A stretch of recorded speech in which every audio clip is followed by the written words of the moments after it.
Hello everyone. तो इस video में हम जैव विविधता को स्टार्ट करेंगे। ठीक है, तो देखिए जैव विविधता मतलब बायोडाइवर्सिटी, बायो मीन्स लाइफ और डाइवर्सिटी मतलब होता है वैरायटी। ठीक है, विविधता। तो जीवों में जितनी ज़्यादा वैरायटी होगी, जितने ज़्यादा स्पीशीज होंगे, जितने ज़्यादा टाइप के जीव होंगे, उतनी ज़्यादा हम जैव विविधता को कहेंगे कि यहाँ इस जगह की जैव विविधता बहुत ज़्यादा है। ठीक है, तो नोट्स देखेंगे पहले। देखिए किसी पर्यावरण में विभिन्न प्रजातियों की श्रेणियों को जैव विविधता के रूप में जाना जाता है। विभिन्न प्रजातियों की श्रेणियों को जैव विविधता के रूप में जाना जाता है। पर्यावरण में जातियां कई समुदायों में संगठित होती हैं। क्या होती हैं? जातियां बहुत सारे समुदायों में जो है संगठित होती हैं, और ये जो सारे समुदाय हैं ये परितंत्र में पाए जाते हैं। ठीक है, तो पर्यावरण में जो जातियां होती हैं वो बहुत सारे समुदायों में होती हैं, और ये समुदाय जो है कहाँ पे होते हैं? ये परितंत्र के अंदर होते हैं। इसी के आधार पर जैव विविधता का जो है हम उसको मेजर करते हैं कि जैव विविधता कितनी है। ठीक है, तो जैव विविधता जो है वो अल्फा, बीटा और गामा, ठीक है, अल्फा, बीटा और गामा नामक श्रेणियों में विभाजित किया जाता है। ठीक है, और ये जो अल्फा, बीटा और गामा की श्रेणियों का विभाजन किया गया है वो 1972 में विटेकर ने किया था। किसने किया था? विटेकर ने। कब किया था? 1972 में। ठीक है, 1972 में बायोडाइवर्सिटी को अल्फा, बीटा और गामा में किसने डिवाइड किया था? विटेकर ने किया था। ठीक है, अब नेक्स्ट हमारा क्वेश्चन होगा, जैव विविधता मापने के गणितीय सूचकांकों में अल्फा सूचकांक स्थानीय स्तर पर किसी समुदाय या आवास के क्षेत्र में मध्य प्रजाति विविधता को दर्शाता है। ठीक है, सबसे देखिए अल्फा क्या है? किसी स्थानीय रीजनल स्तर पे जो वहाँ पे समुदाय है, जो उनके आवास क्षेत्र में जितनी ज्यादा विविधता होगी, यानी कि यहाँ पर रीजनल छोटे लेवल की बात करें, रीजनल स्तर पे विविधता की बात करें। बीटा में क्या है? बीटा में स्थानीय एवं क्षेत्रीय विविधता का अनुपात होता है। स्थानीय और क्षेत्रीय विविधता का अनुपात होता है। और गामा की अगर बात करें तो गामा जो है, गामा सूचकांक किसी भूदृश्य या लैंडस्केप की संपूर्ण विविधता को दर्शाता है। ठीक है, तो गामा सूचकांक क्या है? किसी भूदृश्य लैंडस्केप की जो है आपकी संपूर्ण विविधता को दर्शाता है। ठीक है, लैंडस्केप की संपूर्ण विविधता को दर्शाता है। ये हो गया हमारा। अब देखिए यहाँ पे देखिए विभिन्न जातियां हैं। ये जो आपका ये ट्रायंगल और ये जो है आपका रेक्टेंगल, ट्रायंगल, सब भिन्न भिन्न जातियां हैं। ठीक है, तो कई तरीके की जातियां हैं। जैसे कि यहाँ पे देखिए ये सर जितने भी यहाँ पे आकार बने हुए ये जातियां हैं, समझ रहे हो ना? तो ये जो जातियां हैं ये परितंत्र के अंदर होती हैं। तो विभिन्न प्रकार की जातियां, स्पीशीज कहाँ पे? परितंत्र के अंदर होती हैं। और ये जो गोला बना हुआ है ये परितंत्र है। तो देखिए परितंत्र ए, परितंत्र बी, परितंत्र सी, कई सारे परितंत्र और परितंत्र के अंदर जातियां हैं। ठीक है, तो परितंत्र ए के अंदर जो होंगी यानी कि रीजनल ए के अंदर होंगी उसको कहेंगे अल्फा। ठीक है, अल्फा विविधता कहेंगे। ठीक है, अब परितंत्र ए, बी और सी, ठीक है, और डी, ये चार तरीके के परतंत्र है यहाँ पे। तो एक क्षेत्र या द्वीप की गामा विविधता है। ये क्या है? एक क्षेत्र की गामा विविधता है, यानी कि बहुत सारे परतंत्र मिला के जितनी भी विविधता है उसको गामा विविधता कहते हैं। और यहाँ पे है परतंत्रों के बीच जो है ये आपका बीटा विविधता है। तो अल्फा क्या हो गया? रीजनल विविधता हो गई। अब देखिए दो परतंत्र के बीच की विविधता, इसको हम बीटा विविधता कहते हैं। और सारे परतंत्र जो हैं, सारे जो आपके परतंत्र हैं उनको मिला के हम कहते हैं गामा विविधता। ठीक है, क्लियर हुआ होगा?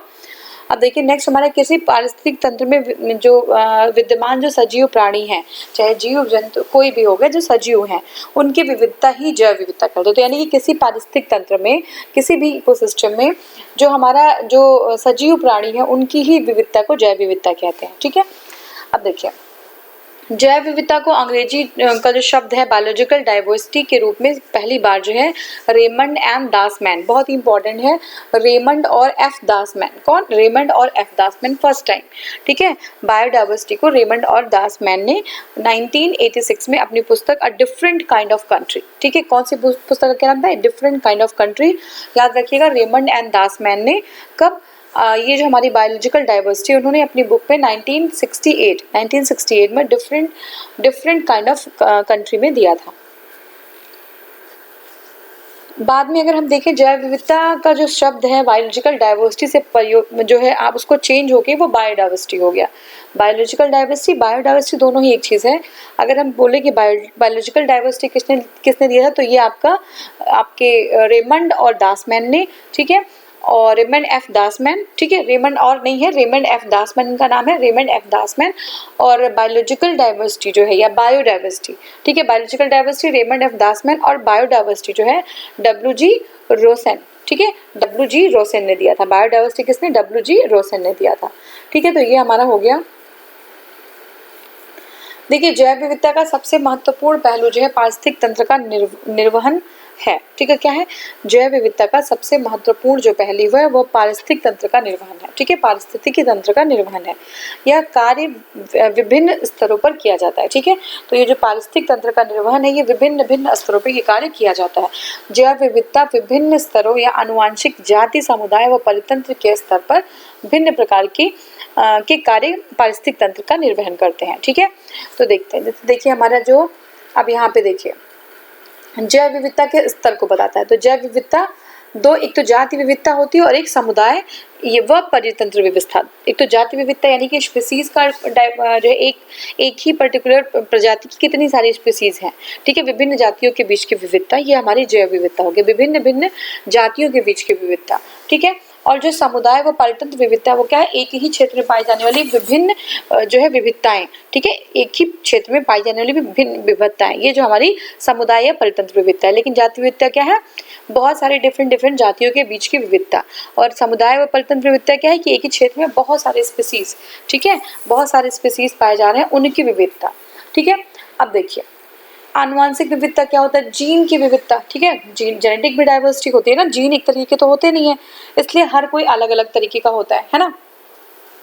सारे इंडिविजुअल अलग तरीके के होते हैं, उनकी जो है फिजिकल फीचर्स अलग होते हैं, उनकी जो है आपकी बायोलॉजिकल जो चीज़ें होती है वो अलग होती हैं। जैसे आपका माइंड हो गया, है ना, आपका बॉडी हो गया, आपका डाइजेस्टिव सिस्टम हो गया। ठीक है, तो कहीं ना कहीं जो चीज़ है जितना ही जीन स्ट्रॉन्ग रहेगा उतना ही जो आगे जनरेशन में पास होगा, उस इंडिविजुअल की इम्यूनिटी उतनी ही स्ट्रॉन्ग रहेगी जितना उसका जीन स्ट्रॉन्ग है। तो और जीन अगर वीक है तो वो चीज़ भी वीक होगी। ठीक है, तो इस तरीके से जो है हमारी जेनेटिक स्तर पर भी डाइवर्सिटी होती है। ठीक है, तो ये हो गया हमारा। अब देखिए नेक्स्ट क्या है, देखिए जैव विविधता के विषय के जैसे जैव विविधता जो बायोडाइवर्सिटी है उसके बारे में जानकारी फैलाने के लिए जैव विविधता दिवस मनाया जाता है। ठीक है, कि ताकि जैव विविधता के बारे में, बायोडाइवर्सिटी के बारे में लोग जो है अवेयर हो जाएं।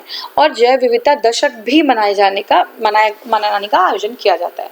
तो देखिए संयुक्त राष्ट्र ने यानी कि यूनाइटेड नेशन द्वारा 22 मई को, कब 22 मई को 22 मई, ठीक है, 22 मई को जैव विविधता दिवस के रूप में मनाया जाता है।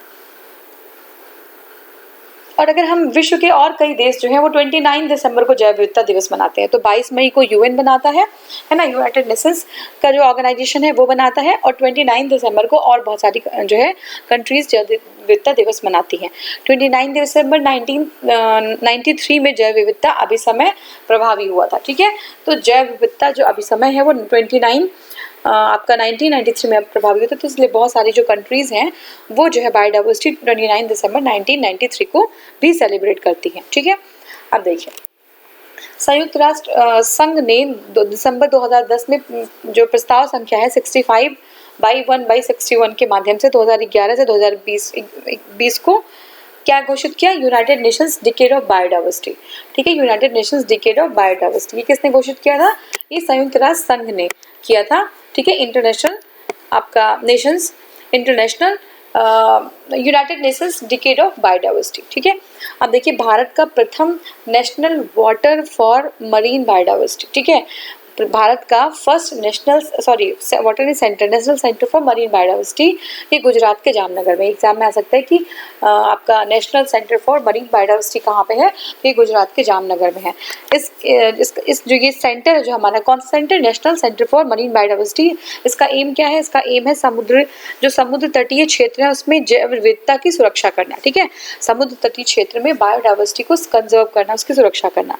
ठीक है, ये पीपीपी मॉडल पे काम करती है। ठीक है, अब ये जो है पीपीपी मॉडल पे काम करने वाला भारत का ये पहला अनुसंधान संस्थान है। ठीक है, अनुसंधान संस्थान की बात करें तो ये पहला अनुसंधान संस्थान है गुजरात के जामनगर में, जो आपका national centre for marine biodiversity है, जो क्या है आपका, जो पीपीपी के मॉडल पे आधारित है। ठीक है, अब देखिए जामनगर भारत के एकमात्र समुद्री उद्यान मरीन नेशनल पार्क को जो कच्छ की खाड़ी में स्थित है। ठीक है, तो जामनगर जो है, जामनगर भारत के एकमात्र सिर्फ ओनली वन जो मरीन नेशनल पार्क हमारा है, मरीन नेशनल पार्क जो कच्छ की खाड़ी में स्थित है। तो इम्पोर्टेंट है बहुत ज़्यादा। अभी यही सेम क्वेश्चन आरओ में आ चुका है। ठीक है ना, कि जो है जामनगर भारत का एकमात्र समुद्री राष्ट्रीय उद्यान है, मरीन नेशनल पार्क है जो कच्छ की खाड़ी में स्थित है। ये जस्ट सेम क्वेश्चन यही एग्जाम में आया हुआ था आपके। ठीक है, तो अब हमारा क्वेश्चन नेक्स्ट हमारा मरुस्थलीकरण से निपटने के लिए संयुक्त राष्ट्र का 12 दिवसीय 14 COP14 सम्मेलन नई दिल्ली में 13 दिसंबर 2019 को संपन्न हुआ। ठीक है, COP15 भी हुआ है क्या? ठीक है, 14 जो COP14 है नई दिल्ली में 13 सितंबर 2019 को संपन्न हुआ। जो सम्मेलन है उसमें सदस्यों ने 2030 तक भूमि क्षरण तटस्थता का लक्ष्य निर्धारित किया है। ठीक है, 2030 तक भूमि क्षरण तटस्थता का लक्ष्य निर्धारित किया है। अब इसी पे बेस्ड हम क्वेश्चन स्टार्ट करेंगे। देखिए, जैव विविधता को परिभाषित किया जाता है किसी पर्यावरण में विभिन्न प्रजातियों की श्रेणी। जैव विविधता क्या है? किसी पर्यावरण में विभिन्न प्रजातियों की श्रेणी जैव विविधता होती है। ठीक है, अब इसके बारे में देखेंगे। देखिए, किसी पर्यावरण में बहुत सारी जो प्रजातियां होती हैं उनकी जो है उन प्रजातियों की श्रेणियों को हम बायोडाइवर्सिटी के रूप में जानते हैं। ठीक है, तो पर्यावरण में बहुत सारी जातियां हैं जो है कम्युनिटी में, समुदायों में रहती हैं। ठीक है, संगठित रहती हैं। ये समुदाय एक परितंत्र में पाए जाते हैं। तो पहली बात तो मान लीजिए कम्युनिटी, मान लीजिए एक कम्युनिटी है, तो एक जो है एक गोले के अंदर है जिसका नाम बी है। ठीक है, तो वन जो है क्या हो गया हमारा? ये हमारा हो गया आपका आपकी विभिन्नताएं, जो जातियां हैं डिफरेंट, और जातियां बी सर्कल के अंदर रहती है, तो बी आपका परितंत्र हो गया। और बहुत सारे परितंत्र A B C D E F G H, बहुत सारे परितंत्र कहाँ पे रहते हैं? ये जो है एक बड़े जो है उसमें समुदाय होते हैं, ये समुदाय एक परितंत्र में रहते हैं। ठीक है, तो क्या हो गया? जातियां जो होती हैं, जो ए बी जो जातियां मान लीजिए 1 2 3 जातियां हैं, ये जो है एक समुदाय में जो है संगठित। समुदाय क्या होता है? ए बी सी डी समुदाय है। ठीक है, और जो आपकी जातियां हो गई, परितंत्र हो गया, वो परितंत्र आपका क्या हो गया? वो आपका मान लीजिए कि परितंत्र हो गया गामा। ठीक है, या कोई भी समझ लीजिए, आप मेरी बात समझ रहे हैं। जैसे मैंने कहा कि वन है, अगर वन, ठीक है, तो वन क्या है? अगर वन जो है सर्कल ए के अंदर रह रहा है, तो वन जो है आपकी जाति हो गई। 1 2 3 4 5 6 जितने नंबर से वो जातियां हो गई। सर्कल बी आपका क्या हो गया? समुदाय हो गया। और बहुत सारे A B C D E F G H Z तक जितने भी सर्कल्स हैं, वो सारे सर्कल मिलकर एक परितंत्र बनाते हैं। ठीक है ना, जिसको हम अल्फाबेट कह सकते हैं। ठीक है, अल्फाबेट एक परितंत्र है। अब इस तरीके से हमने देखो जैव विविधता को अल्फा, बीटा और गामा श्रेणियों में विभाजित किया। ठीक है, ये जो विभाजन का वर्ष है वो 1972 में, हमने 1972 में विभाजन किया, विटेकर ने किया था। ये विभाजन का काम किसने किया था? विटेकर ने। जैव विविधता मापने की गणितीय सूचकांकों में कौन सा एक स्थानीय स्तर पर किसी समुदाय, आवासीय क्षेत्र में माध्य प्रजाति विविधता को दर्शाता है? तो देखिए अल्फा सूचकांक। ठीक है, अल्फा सूचकांक जो है वो क्या करता है? किसी समुदाय या आवासीय क्षेत्र में तो समुदाय या आवासीय क्षेत्र की बात कर रहा है, समुदाय रीजनल की बात कर रहा है, तो ये अल्फा जो है आपका होगा। ठीक है, अल्फा सूचकांक होगा जो स्थानीय स्तर पे, स्थानीय रीजनल की जहां बात कर दी है वहां पे अल्फा आ जाएगा। स्थानीय स्तर पे समुदाय, आवासीय क्षेत्र के माध्य प्रजाति की विविधता को दर्शाता है। देखिए, जैव विविधता के गणितीय सूचकांकों में अल्फा जो सूचकांक है वो स्थानीय स्तर पर किसी समुदाय, आवासीय क्षेत्र के माध्य प्रजाति विविधता को दर्शाता है। यह अवधारणा HR विटेकर द्वारा प्रस्तुत किया गया। और बीटा सूचकांक क्या होता है? बीटा सूचकांक स्थानीय एवं क्षेत्रीय विविधता का अनुपात है। ठीक है, स्थानीय विविधता और क्षेत्रीय विविधता का अनुपात है। जबकि गामा सूचकांक की बात करें तो ये लैंडस्केप की ही बात करता है ना, किसी भूदृश्य या लैंडस्केप की संपूर्ण विविधता को गामा से हम दर्शाते हैं। ठीक है, जैव विविधता का क्या अर्थ है? एक निर्धारित क्षेत्र में विभिन्न प्रकार के पादप और जंतु। ठीक है, तो ये किसी भी पारिस्थितिकी तंत्र में जितने भी सजीव, यानी कि पेड़ पौधे, जितने भी सजीव जो है विविधता है उसको जैव विविधता के रूप में परिभाषित हम कर सकते हैं। ठीक है, नेक्स्ट क्वेश्चन हमारा है जैव विविधता का सबसे महत्वपूर्ण पहलू क्या है? तो देखिए, सबसे महत्वपूर्ण पहलू है पारिस्थितिक तंत्र का निर्वहन। ठीक है, जैव विविधता का सबसे महत्वपूर्ण जो पहलू है वो है पारिस्थितिकी तंत्र का निर्वहन। ठीक है, तो पारिस्थितिकी तंत्र का जो निर्वहन है वो जैव विविधता की सबसे महत्वपूर्ण पहलू है। ठीक है, तो जैव विविधता का सबसे महत्वपूर्ण पहलू पारिस्थितिक तंत्र का निर्वहन है। यह कार्य विभिन्न स्तरों पर किया जाता है। जैव विविधता अनुवांशिक, जाति, समुदाय, परितंत्र के स्तर पर विभिन्न प्रकार के कार्य करके पारिस्थितिक तंत्र का निर्वहन करते हैं। ठीक है, नेक्स्ट हमारा निम्नलिखित में से कौन सा जैव विविधता के ह्रास के लिए सर्वाधिक महत्वपूर्ण कारक है? तो कौन सा है? देखिए, प्राकृतिक जो आवास है उसका जो है अगर विनाश हो जाता है तो ये बहुत ही जो है एक बड़ा कारक होता है कि जैव विविधता का इससे ह्रास होता है। ठीक है, अब नेक्स्ट हमारा है भारत द्वारा भूमि क्षरण तटस्थता। ठीक है, भारत द्वारा भूमि क्षरण तटस्थता प्राप्त करने का लक्ष्य कब तक का है? ये 2030 तक का है। ठीक है, 2030 तक का है। तो देखिए, मरुस्थलीकरण से निपटने के लिए जो यूनाइटेड नेशंस का 12 दिनों का 14th कॉप हुआ था, कॉप 14, वो नई दिल्ली में 13 सितंबर 2019 को संपन्न हुआ। ठीक है, अब इसमें जो है देशों ने क्या कहा कि 2030 तक जो है भूमि जो क्षरण तटस्थता है उसका लक्ष्य निर्धारित किया गया है। नेक्स्ट क्वेश्चन, निम्नलिखित में से किसने सर्वप्रथम बायोडाइवर्सिटी शब्द का प्रयोग किया?